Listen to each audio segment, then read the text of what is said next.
ওরা ভাবছে যে আবার গণ অভ্যুত্থান হবে। এই যে গণ অভ্যুত্থান আবার হবে না। আপনার হেডলাইনটা হচ্ছে যে গণ অভ্যুত্থান, আবার গণ অভ্যুত্থান। না, আবার গণ অভ্যুত্থানের স্বপ্ন দেখা ঠিক না। গণ অভ্যুত্থান ২ দিন পর, পর হয় না। গণ অভ্যুত্থান হয় আপনার ডাকে আমি এসেছি, আমি রাস্তায় আসবো। গণ অভ্যুত্থান মানে কি? গণমানুষের অংশগ্রহণে। তো গণমানুষ কেন আপনার ডাকে আবার আসবে ১ বছর পরে? আপনি এমন এমন কি বিষয় আমাকে উপহার দেবেন এই কদিনে দেখিয়েছেন। আপনি তো আপনারা যারা আমাকে ডাকবেন তাদের ডাকে আমি আসব না। গণ অভ্যুত্থান যদি হয়ে থাকে তাহলে আপনাদের বিরোধী শক্তিদের ডাকে আসবে এখন। এইটাই নিয়ম। প্রতি বিপ্লব, বিপ্লবের প্রতি বিপ্লব হয়। প্রতি বিপ্লব এক এক এরা করতে পারে না। এদের ইমেজটা তখন আর থাকে না। তো আপনাদের বিরুদ্ধ শক্তি যারা আছে তারা যদি ডাক দেয়, মানুষ যদি ত্যক্ত বিরক্ত হয়ে যায়, তখন আরেকটা অভ্যুত্থান হতে পারে। সেই অভ্যুত্থানে আমাদের কার অবস্থান কোথায় যাবে আমরা জানি না। এই সেফ এক্সিটের প্রশ্ন তখন এই জন্যই আসে। আপনি যে বলছেন সেফ এক্সিট, কেন সেফ এক্সিট? কারণ হচ্ছে ওইরকম পরিস্থিতি যদি হয় আপনার সেফ এক্সিট লাগবে। আমি মন্তব্য করেছিলাম সেফ এক্সিটের বিষয়ে যে আমাদের যে সামরিক বিষয়ক উপদেষ্টা যিনি আছেন, আমি বলেছিলাম যে প্রথম এক্সিট নেবে তিনি। উনি এর আগে যখন ইয়েতে ছিলেন খলিল সাহেব, এর আগে যখন সরকারি ছিলেন এই 111-এর সরকারে, সরকার শেষ হওয়ার আগে আগে পালিয়েছেন। তো এখনও সেফ এক্সিট যদি নেয় এভাবেই এক একজন নেবে এবং সবচেয়ে বেশি টার্গেটেড হবে আমার মনে হচ্ছে যে আসিফ নজরুল। আসিফ নজরুলকে আমি দেখি সোশ্যাল মিডিয়াতে যে ডক্টর ইউনূসের পরে বোধহয় সবচেয়ে বেশি টার্গেট করে ডক্টর আসিফ নজরুলকে। সে যে খারাপ কাজ করছে আমি এটা বলছি না। কিন্তু মানুষের ক্ষোভ তার উপরে যাচ্ছে। কেন যাচ্ছে আমি জানি না। কিন্তু আমি এ পর্যন্ত দেখেছি যে উনি অনেক ভালো, ভালো কাজ করেছেন। উনার মিনিস্ট্রিতে অন্তত চেষ্টা করছেন। কিন্তু যে জায়গায় তার ব্যর্থতা আমি যেটা দেখি সেটা হচ্ছে আইন আদালতে। এখানে বিচার প্রাপ্তির ক্ষেত্রে আমি আসামি হয়ে ইয়েতে যেতে পারছি না, আদালতে যেতে পারছি না। আদালতে আমাকে বিচারের আগে বিচার করে ফেলতেছে। আদালতে আওয়ামী লীগের আইনজীবীরা উঠতে পারছে না। তারা ব্যবসা করতে পারছে না। আমাকে কয়েকদিন আগে একজন আইনজীবী, আমি একটা মামলার বিষয়ে তাকে খোঁজ করলাম, আপনি কই? বলল যে ভাই আমি তো বিদেশে, এবং কান্নাকাটি করলো যে আমার পরিবার শেষ করে দিয়েছে, আমার সম্পত্তি শেষ করে দিয়েছে, আমার অমুক তমুক করেছে। যে আমি কি করেছিলাম? আমি খালেদা জিয়ার মামলা করেছিলাম। খালেদা জিয়ার মামলা যারা করেছে, আমি তো রাষ্ট্রের দায়িত্ব থেকে আমাকে দায়িত্ব দিয়েছে তাই আমি করেছি। কিন্তু যারা আমাদের প্রতিপক্ষ ছিল তারা, আমরা এক টেবিলে বসে খেয়েছি, আমার একসাথে চা খেয়েছি, বসছি, আমার রুম তারা ইউজ করেছে। আমরা তো তাদেরকে আক্রমণ করিনি।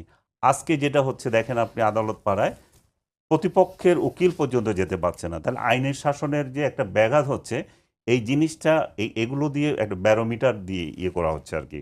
আমি আসিফ নজরুলকে প্রসঙ্গটা এই জন্য আসছে যে উনি তো শুধুমাত্র এটার জন্য শুধু উনি দায়ী থাকবেন না। কারণ হচ্ছে যে এটা রাষ্ট্র যে কালচার তৈরি হয়েছে সেটা ওনার হাতেও নাই সব কিছু। তারপরে এই যে মব সংস্কৃতি চালু হয়েছে, এই মব সংস্কৃতি দেখার জন্য কি আবার গণ অভ্যুত্থান হবে? সেটা তো হবে না। যে গণপিটুনি দিয়ে মরছেন আপনি, রাজনৈতিক বিশ্বাসের জন্য আপনি অন্য রাজনৈতিক দলের মানুষকে হত্যা করছেন এবং রাজনীতি করার অধিকার কেড়ে নিচ্ছেন। তো মানুষ দেখে কি? মানুষ দেখে যে আমরা যেটা চেয়েছিলাম সেটা পাইনি এবং প্রতিহিংসার রাজনীতি দিন দিন বাড়ছে। তো আরেকটা প্রতিহিংসার রাজনীতির জন্য আমি তো এই ঠিক অভ্যুত্থানে এই অংশ কারণে নেব কি না। সেফ এক্সিট নেওয়া লাগতে পারে উপদেষ্টাদের কারো কারো, এমন মনে হচ্ছে? হবে এটা এটা এটা দুনিয়ার নিয়ম, এটা বাংলাদেশ না। এটা দুনিয়ার নিয়ম। আপনি যখন একবার রাজত্ব করেন, এই যে আওয়ামী লীগের যারা রাজত্ব করছিল ওরা কই? ওরা সেফ এক্সিট, ওরা পালাইছে না? এরা কি আছে দেশে কেউ? এরা তো পালিয়ে আছে। আপনাকে কেন পালিয়ে থাকতে হয়? আপনি আপনি এমন অপকর্ম করেছেন যেটা মানুষ সহজে আপনাকে নিচ্ছে না। তো আপনি যখন অপকর্ম করবেন আপনাকে সেফ এক্সিটের প্রশ্ন আসবে। তো এখন যারা নাহিদ বা আদার্স যে বলতেছে সেফ এক্সিট, তারা নিশ্চয়ই বুঝে, তারা তো ভেতর থেকেও বুঝে কারা কারা এই দুর্নীতির সাথে জড়িত আছে, কারা কারা এই বলছে যে ৫ জন, ইয়ে যে রাশেদ বলল যে ৫ জন উপদেষ্টা শেখ হাসিনার সঙ্গে তলে তলে খাতির রাখছে। তার মানে এই সরকারে থেকে আপনি কেন শেখ হাসিনার সাথে খাতির রাখবেন? আমি মনে করি যে রাশেদকে জিজ্ঞেস করা উচিত যে কোন জি সেই ৫ জন, এবং তাদেরকে এখনই চিহ্নিত করে বের করা উচিত। জি কারণ রাশেদ আমরা, খান আমি আমি যেমন শেষ করে বলেছেন দিচ্ছি, যে আমরা গণ্ডগোল চাই না।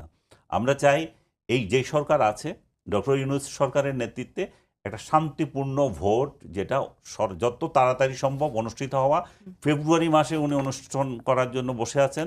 আমি বলবো ফেব্রুয়ারি কেন, পারলে আগামী মাসকে ফেব্রুয়ারি মাস বানিয়ে দেন। আপনি করেন ডিসেম্বর মাস মধ্যে ইলেকশন করেন। জাতিকে একটু শান্তি দেন। জি, যেমনটা বলছিলেন রাশেদ খানের 5 জনের নাম নিয়ে আসা উচিত।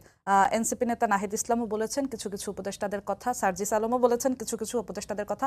আপনাদের নেতারা যখন বলছেন বারবারই, তারা তার মানে জানেন যে কোন কোন উপদেষ্টা সেফ এক্সিট চাচ্ছে বা নিতে যাচ্ছে। কারা চাচ্ছে সেফ এক্সিট? যেই সেফ এক্সিটের কথাটা নাহিদ ইসলাম বলেছেন যে কিছু উপদেষ্টাদের মধ্যে সেফ এক্সিটের প্রবণতা দেখা যাচ্ছে বা আলাপ আলোচনা আসছে, আমি ব্যক্তিগতভাবে জানি না যে আসলে কোন কোন উপদেষ্টা সেফ এক্সিট খুঁজছে, বাট এটা ট্রু যে আসলে এই বিষয়গুলো এবং এই ফেসগুলো আসলে জাতির সামনে উন্মোচিত হওয়া দরকার, তারপরে তাদের বিষয়ে জাতি সিদ্ধান্ত নেবে। এবং আরও একটা বিষয় জরুরি, সেটা হচ্ছে যে উপদেষ্টাদের নামে অনেক দুর্নীতি অভিযোগ, অনেক অপকর্মের অভিযোগ অনেক উপদেষ্টার নামে শোনা যাচ্ছে। এটাও সরকারের উচিত যে এই বিষয়গুলোর ব্যাপারে কি ধরনের পদক্ষেপ গ্রহণ করছে এটা জাতির কাছে উন্মোচিত করা, এবং সেই বিষয়ে তাহলে সরকার যদি তাদের বিষয়ে কোনো ধরনের কোনো, এটা যদি পুরোটাই বানানো গল্প হয়, তারা যদি একেবারেই ধোয়া তুলসী পাতা হয়, তাহলেও এই বিষয়টা আসলে একটা প্রক্রিয়ার মধ্যে দিয়ে যে এটা সরকার যেমন আজকে রিজওয়ান হাসান বলেছেন যে নামগুলো যেন নাহিদ ইসলাম বলেন, তো সরকার নামগুলো জানার জন্য চাচ্ছে। মানে সরকার আসলে নামগুলো জানার জন্য চাচ্ছে, এটা তো আসলে সরকার নিজেই জানার কথা। এটা তো আমি বলছি যে যেই নাম আলাপ আলোচনা যাদের বিষয় আসছে এদের নাম জাতির সামনে উন্মোচিত হওয়া দরকার। আমি আরেকটা ডিফারেন্ট ব্যাপারে বলছি যে যাদের ব্যাপারে অভিযোগ আসছে উপদেষ্টাদের মধ্যে, তাদের প্রশাসনিক এবং আর্থিক এবং অন্যান্য যেই অভিযোগগুলো আসছে, তাদের ব্যাপারেও সরকারের পদক্ষেপটা কি, অবস্থানটা কি? তারা কি শুধুমাত্র এই অবস্থানটা আসলে শুধু শুনবেন এবং তাদের মতো করে চলবেন? এটা তো আসলে হতে পারে না। তো সেই জায়গা থেকে তাদেরও একটা নিরপেক্ষ প্রক্রিয়ার মধ্যে দিয়ে তাদের ব্যাপারে অবস্থান আসা উচিত।